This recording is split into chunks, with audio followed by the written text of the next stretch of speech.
welcome back to Hip Hop Anonymous for people who've let sick beats destroy their personal and professional lives. Step 1, throw away your Beats by Dre and stop spelling your name with a dollar sign. Just kidding. This is Laurie. This is Cindy.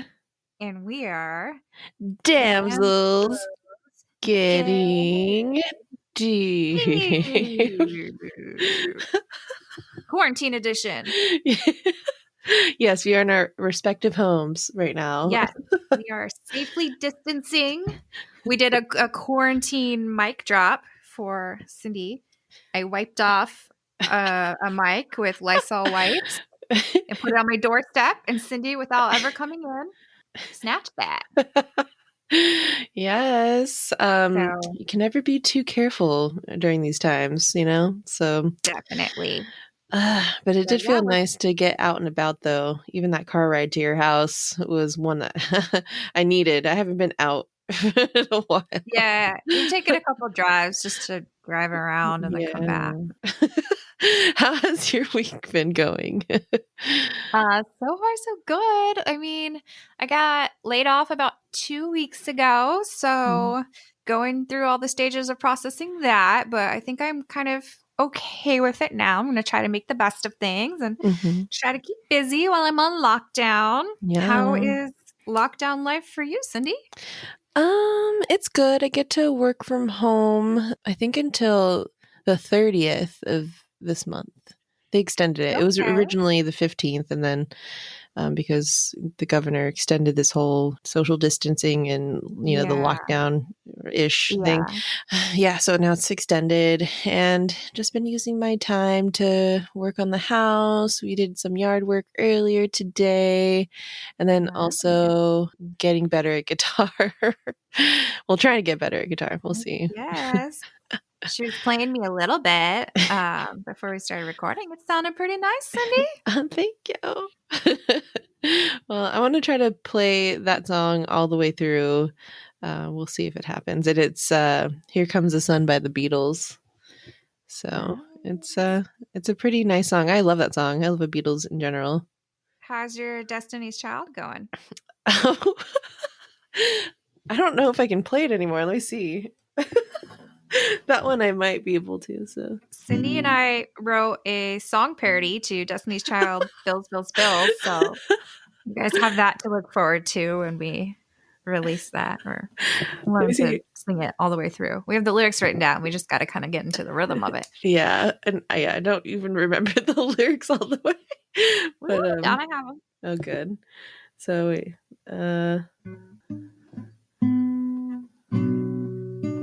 Shit, see? That's all I got. That's all I got for right now. I don't remember it. Hey, we got some time until this lockdown's over. That's right. So, do you have some favorite activities that you would like to suggest during lockdown to our listeners? Well, yeah. So, yeah, definitely getting outside and doing some yard work. I know a lot of people don't like doing it, but honestly, it gets a good sweat going, at least for me, especially since, I'm sitting down at my desk all day and actually like getting outside, bending over, digging up dirt and all that. And we're going to be planting some grass seed out in the backyard pretty soon. But yeah, just getting active is a good way to do it. And yeah, bike rides. There's a trail by my house, and I'm thinking about breaking out my bike and getting it all fixed up so that I can ride the bike trail sometime, maybe during the weekend or next week. Also, learning to cook. I didn't know how to cook, but like not really from scratch. I mean, I did the whole HelloFresh meal thing, and I loved it. It's just, it's really expensive. And I was like, maybe I should just like look up recipes on their site and then try to get all the stuff on my own and try to cook it that way. And yeah, just experiment with food. And then I don't know if it's because I've been sleeping in so much or what, but I've been having these crazy vivid dreams, and I put on my list of things to do is document your dreams because I think there's money in that right there. Yeah, I dream more when I sleep in too. So yeah. Like crazy, crazy dreams. I forgot them already, but I'm glad that I wrote them down because I can actually read through them and just laugh because some of them Yeah. are pretty crazy. Oh, another one I've been doing too is makeup tutorials, trying to do a really good smoky eye. Yeah, I've been watching skincare ones. Oh, that's a good one too. Yeah. My skin is not on point right now, but I mean, I'm again, taking this time to work on it. I've been doing a lot of face masks, trying all the stuff I don't have time to do, as well as I've been doing some reading. Did mhm. a puzzle the other day, watching some Nice. movies, Yeah, doing some stuff around the movies. house. But yeah, mainly just laying low. And yeah, luckily, I think we've got this podcast stuff figured out. So now we can podcast while we're locked up. Oh, I have two more activities. Wine, which I will be refilling right now. I can hear it. Yeah. I think it's a Cabernet Sauvignon, whatever you call it. Okay. Yeah. Um, Yeah. it's so good. It's a boxed wine from Hey. Target, and it's like the brand is called Wine Cube, and it has 4 bottles of wine in this box, and it's such a cute little cube box. Dang. Yeah, so I've been whining a lot.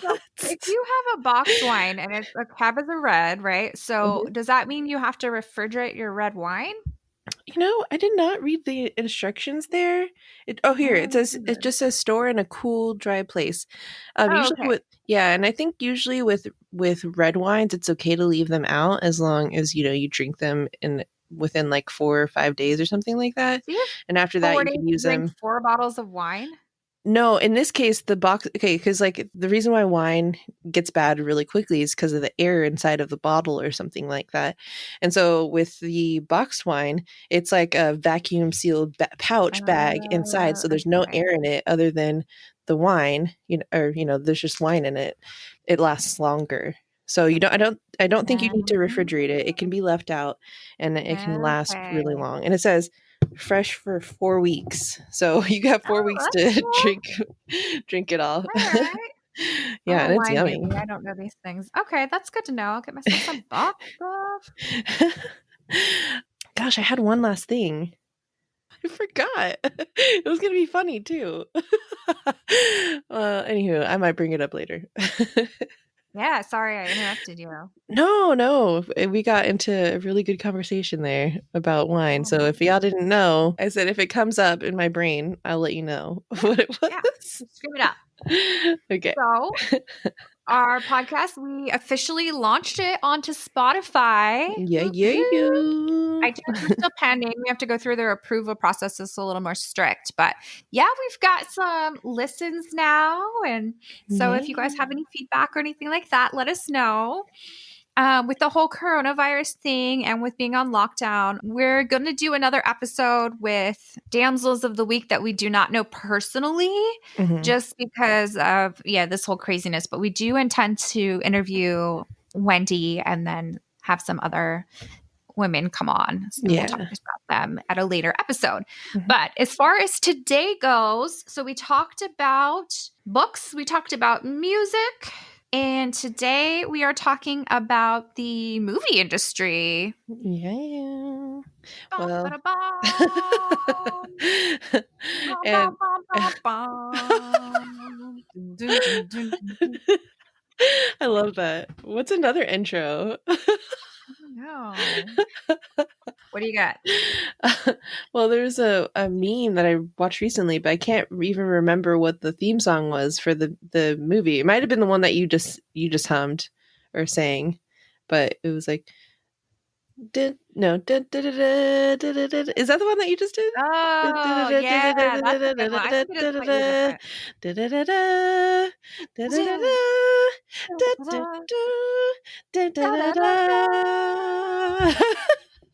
Nice. I like Woo. it. Yeah. We And don't need sound effects. no, we don't. And BT Dubs, I'm like 2 glasses of wine in, so wait a second.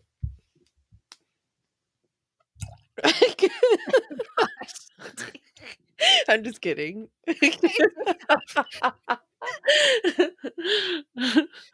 Anywho, okay, but anyway, yeah, if you guys have any nurse friends who are willing to do a podcast interview with us, because we want to recognize the nurses that and the medical personnel that are out there helping out during this whole pandemic thing that's happening right now, which is really a tough time. But yeah, if you have any nurses or doctors out there that want to be interviewed by us on the podcast, please send us an email, and it's damselsgettingdeep@gmail.com. Yeah, hook us up. Yeah, we want to recognize the people that are working really hard right now. So For sure. Yeah. A lot of heroes out there. Mm-hmm. As far as the movie world goes, I think Cindy and I don't really know your damsel of the week. Is your damsel of the week behind the scenes, behind the camera of the movie No, world?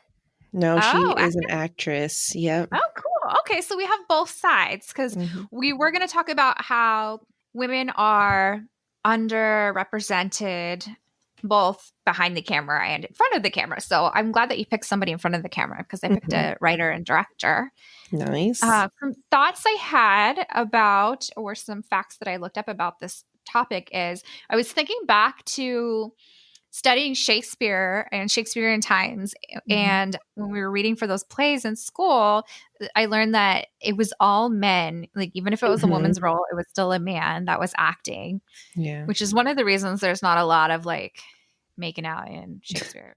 Because Man on man action. And they weren't down for too much of that at the time. So yeah, it was considered shameful for women to be out and doing these acting roles. Women are kind of meant to be seen, not heard, and kind of subservient, not have that much of a voice back then. So it was kind of scandalous for a woman to be an actress and kind of low brow. So I think we've come a long way. I just read Demi Moore's autobiography, and she talks about how when she was one of the highest paid female actresses, instead of people celebrating her, they came up with the nickname Gimme Moore for her. They called her greedy. What the hell? And that really hurt her, that we should try to be happy for other women when they have success and try to root them on instead of tear them down. I am not saying that the person who came up with that nickname was necessarily a woman, but she kind of got that vibe. So just celebrating each other. Yeah. Come on, people. I was also reading an article about Mindy Kaling from The Office. In that when The Office was up for an Emmy, the Television Academy told her there were too many names on the production team, and they made her try to justify her spot on the list. So basically, there was a bunch of males and a bunch of white people, and they go to Mindy Kaling, and they made her be the only person that had to come and write this essay on to the writing and the production. And they didn't make anybody else do it. They singled her out. What she said. That is so wrong. How do people not see that? How that's so wrong? If you're gonna do it to one person, you got to do it to everybody. You can't just be like, eeny, meeny, miny, female, non-white. She's gonna be the one that has to go through the extra hurdle. Yeah, that's so silly. They need some new management up in there. Yeah, the Television Academy, the judges for the Emmys made her do that. It's okay though, because that generation will eventually die out and new people will come in and be more there. Exactly. And I was also reading about another euphemism called the celluloid ceiling. So it's kind of like the glass ceiling, but it's used to describe underrepresented women behind the scenes in movies. Celluloid being the clear substance that a film stock is made of. And so I am excited that we're going to be shining some light and honoring and highlighting some women that have made an impact. But yeah, should I start with mine? Yeah. Okay, so I would like to recognize Tessa Thompson, and she's also from Afro-Panamanian descent. And I did not know this until I looked it up. But anyway, so she was born October 3rd, 1983 in Los Angeles, California. And she's just like 6 years older than us. Yeah. So I'm like, damn, she's so successful, and like maybe I should dip my toes into acting. I don't Good, know. Cindy. I'm too ambitious. I'm like, I want to get good at everything. But I know it's hard. There's only one life you can live, and there's so many things you could do with it. I know. But anyway, she is best known for her role as Valkyrie in Thor Ragnarok, and she was Mm. she was the super drunk one, but still was like the badass fighter chick. Hey. And I was actually her. I made a Valkyrie costume. I think it was last year or the year before, and it did not turn out okay. The only thing that turned out okay was the blue cape. That Yeah, was I it. remember that. You went to the movies in your costume. Yes, I did. Oh man, such a good movie. And she's also an activist and opened the Women's March with Jane Fonda at Sundance a few years back, Ooh. and which is like freaking awesome. Standing next to Jane Fonda in a march, that's so cool. Heck yeah. And she's also involved with the Time's Up movement, which works to end harassment and inequality in the workplace. And, Oh, okay. especially with the career that she's in, she's pretty familiar with that. But yeah, anyway, the reason why I love her so much and I wanted to give her kudos is that she's such a freaking great actress.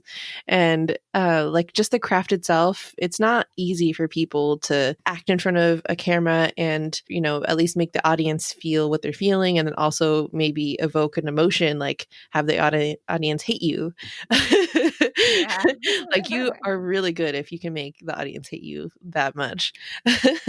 And I encountered that in Westworld on HBO. She plays one of the CEOs of the Delos company. And yeah, Hmm. she just rubs you the wrong way the entire time. But like she plays in a new character. I'm not going to give it away.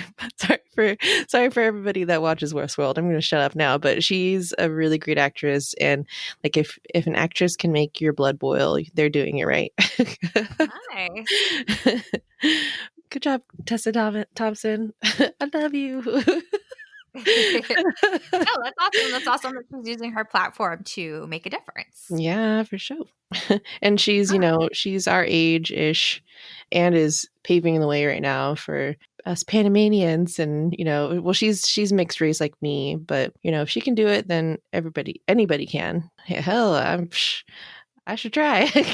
Yeah, dude. Anyway, who's your person, Larry? My person is Nora Ephron. And same for me. I wanted to do someone more modern. She is deceased. She lived from 1941 to 2012, but a lot more modern than any of the women that I have highlighted so far. So that was fun. Mm-hmm. She is a movie director, a screenwriter, best-selling author, and a journalist. And a lot of people in her family are screenwriters. Both of her parents were, two of her sisters were, and I think still are. And her son is a journalist. So definitely runs in the family. Fun tidbit about her is she worked at it as an intern at the White House when JFK was president. So she Whoa, got to meet him. so cool. Yeah. And then she went on to work for Newsweek. She wanted to be a writer, but Newsweek did not hire women writers at the time. So they made her a mail girl. So she's just going out to get the mail. But she Bummer. took it. And then later she joined a class action lawsuit suing Newsweek for gender There discrimination. you So go. that's how it's done. Karma, bitch. Just kidding. And she went on to work for the New York Post and Esquire. Nice. And then after that, she got into screenwriting and directing movies. She wrote and directed movies such as When Harry Met Sally, a classic, Mm-hmm. Sleepless in Seattle, Dang, the You've good Got Mail. ones. What? I said all the good ones. Yeah, she's like rom com queen. She brought the rom coms back. You've Got Mail, Michael, where John Travolta's an angel. I don't know if you remember that one. Yeah, I do remember that one. Yeah, Yeah, good movie. the 2005 movie Bewitched with Will Ferrell and Nicole Kidman, which I Ah, think I need to watch. I don't think I've ever seen that. I've only And seen then, the trailers. Yeah, not the actual movie.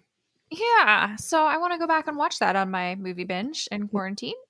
Let's do it. And her last movie before she passed away was Julie and Julia, the cooking one. Oh, yeah, that was a good one. I like that one. Yeah, I haven't seen that one either. But yeah, she worked a lot with Meryl Streep Mm-hmm. and Meg Ryan. She's got Yeah. several movies with each of them. An older movie that she had was called Heartburn, which she wrote kind of autobiographical. She wrote when her husband, she was pregnant with her second kid when her husband got caught having an affair with their mutual friend. And she's pregnant. Oh It's no. devastating. I would just want to crawl into a ball and never do anything ever again. Yeah, that's But messed up. yeah, pretty messed up. But she took that experience, obviously divorced him, got the Mm-hmm. two kids. She wrote a book about it called Heartburn, which I thought was funny because you get heartburn when you're pregnant, but also that probably burned her heart. Oh. So she wrote a book about it, and then she also wrote a screenplay and made this movie. And Meryl Streep was also in that movie, Heartburn. So, Mm. Mm. Add and that to my she, list. Yeah. yeah, it looks good. She often collaborated with her sister Delia on these movies. And then Nora Ephron later in life became a blogger for Huffington Post. She ended up dying of pneumonia and cancer at the age of 71. And another thing on my quarantine list to watch is there's an HBO documentary called Everything is Copy that's based on her life, and it's directed by her son, who's also a journalist, and his name is Jacob Bernstein. Nice. There is now a prize called the Nora Ephron Prize, which is given at the Tribeca Film Festival to a woman writer with a distinctive voice. And a quote that I found for her that I thought was interesting: I tried to write parts for women that are as complicated and interesting as women actually are, which I Mm-hmm. thought was interesting because one point about this women in filmmaking is saying, if it's mainly these male writers or 75% male writers or something like that, and directors, how do they know the female experience, and how do they know what to write? They're just writing basically what they think women feel or what they think women say and stuff Mm-hmm. like that. But if you have this female perspective, you're going to have a much more diverse set of films, Yeah, basically. totally. And that whole Nora Ephron award, that's really cool that they are acknowledging female directors like that because I'm sure they don't get as much recognition as they should. So Yeah, it's it's really cool. a lot more barriers to go through, I think. Yeah. Oh, and I checked, and Nora Ephron is not related to Zac Efron. I was, and I'm thankful that you brought that up because I was You like, were I wonder thinking if there's it. a relation. I know. I was like looking at her Wikipedia. I was like, I don't see Zach mentioned, and I googled it, and I was like, okay, I wasn't the only one to Google it. And it's like actually, they even spell Efron two different ways, so it's not even the same last name, really. So yeah. Oh well. Oh And then man. we highlighted some movies Oh that we yeah. thought were a good showcase of female strength. Heck You want yeah. to list your movies first? Sure. And mine are more action. Well, some of them aren't action, but most of them I knew are. you would bring the action um, element because I'm not a big action fan. And I was looking at different movies. I was like, oh, Cindy, I hope she takes it there. So I'm glad you did. Yeah, it's my favorite genre. So my number one is The Matrix. Carrie Ann Woohoo. Moss plays Trinity, who's this badass lady in the Matrix. She can like flip in, I don't know, she can do karate and shit. Yeah. Anything that gets programmed in her. But she's really cool doing it. Resident Evil, Mila Jovovich plays Alice, who is this lady that worked for the Umbrella Corporation. And like somehow gets in, and she gets infected like in an experiment, and she turns into this like weapon. Really cool character in that movie. One movie that's not too actiony but is such a great movie, Hidden Figures with Taraji P. Ooh, that's a Henson. good one. Yeah, I loved it.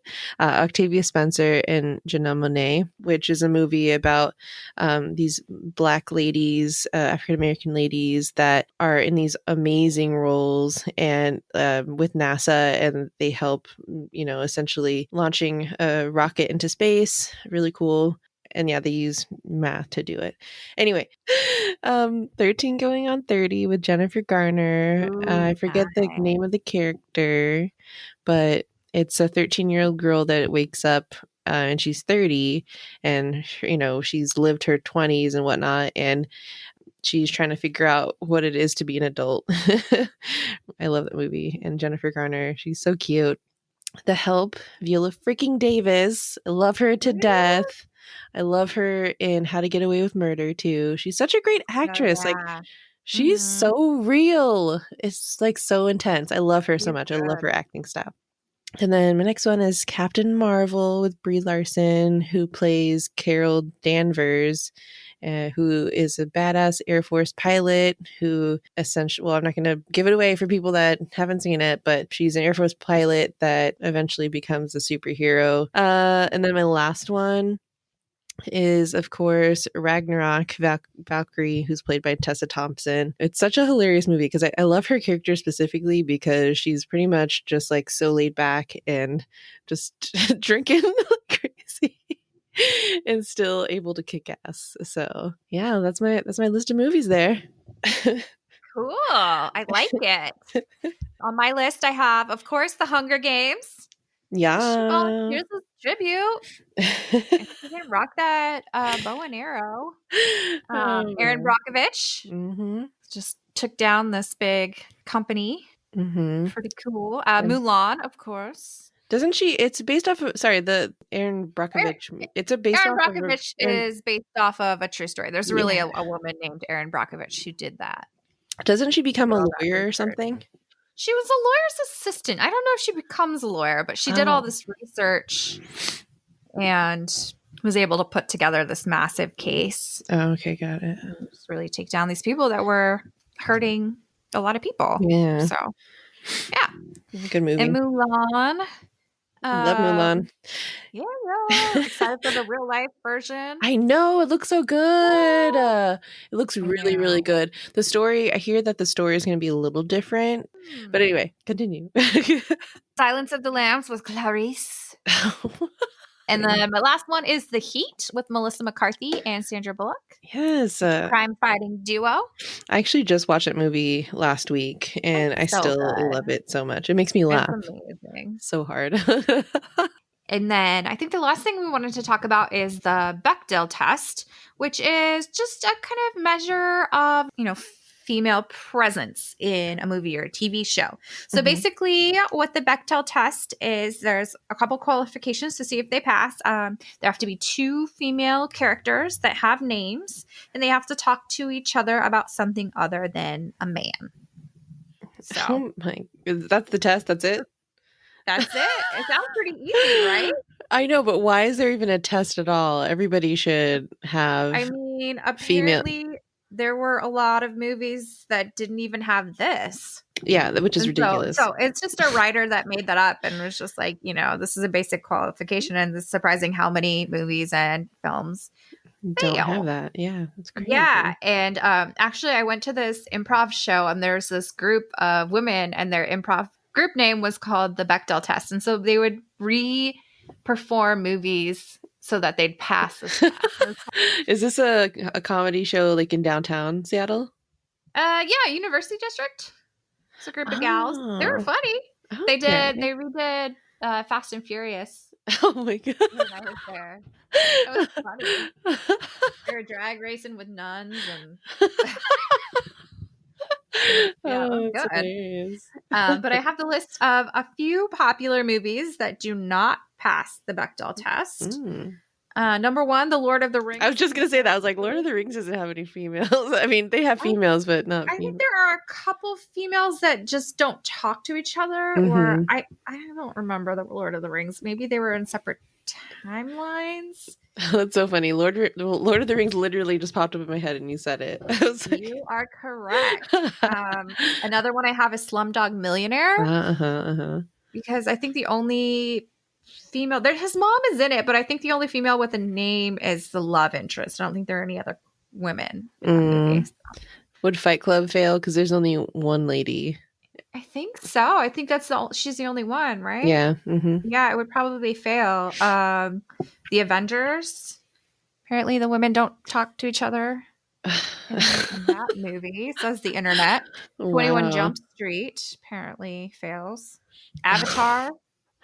What? Toy Story 1 and 2. So apparently they start to get some more female discussion Female to later on female in the Toy Story interaction franchise. So, whoop, whoop. conversations. Yeah. Yeah, Okay. conversations. But yeah, I was surprising by it. I'm like, that's a pretty low bar to hold movies to. They're not even passing that. Anyway.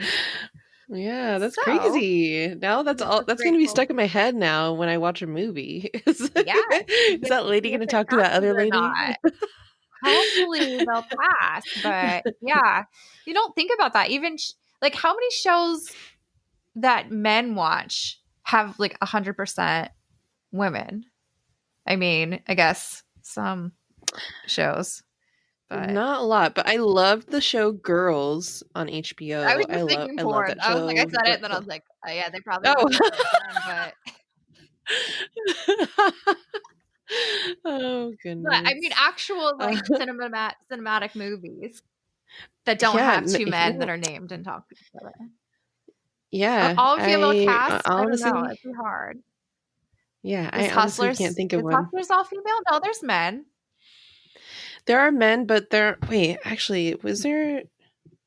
I don't think that there are any main characters that are men in that movie. It's mostly just Yeah, maybe women. Yeah, Hustlers does, but yeah, Hustlers was kind of making it a point that they were an all-female movie. You know, yeah, JLo even did that movie for free just because she wanted a female movie. So that was a movie that yeah. was really trying to be Mm-hmm. all-female. But there's Mm-hmm. not that many movies that a guy would be like, okay, I want to watch like all these women in this movie. But women are Mm-hmm. sitting here watching Toy Story and Slumdog Millionaire and all these other ones. So interesting to think about. Yeah, I've never heard of that test before this, so thank you, Laurie. Bechdel. Why you say it like that? I don't know. Bechdel. Very Batman-esque. Bechdel. Bechdel. Oh goodness. Well, this episode has been very enlightening. Yes, thank you for your damsel of the week. Honestly, I hadn't heard of her name and her story before, so I appreciate that, and I appreciate Yeah. you making the time. Cindy is still working full time, so she's making the time to do these podcasts still. So hopefully, we'll be able to keep this going in the Yeah. Yes, we lockdown. are. Once a week or twice a week even. Let's try it. Yes, I know. I got to now that I don't have a job, I got to edit some stuff and keep it rolling. But I can do that. Yeah. Let's do it. Well, I just have a water bottle that you want to toast. Yes, let's do it. Fiber toast. And actually I have two glasses right next to me, so I'll You can clink toast in honor of yourself. you. Oh, are you drinking for two? No, one was a water glass and the other one was my wine glass. So Oh, okay, okay, fair. well, All right. One. cheers. Cheers. 1, 2, 3. Clink. Ooh, nice. All right, everybody, have a good week. We'll see you And later. yeah, and stay healthy. Use some hand sanitizer. Wash your hands whenever you can, and don't touch your face.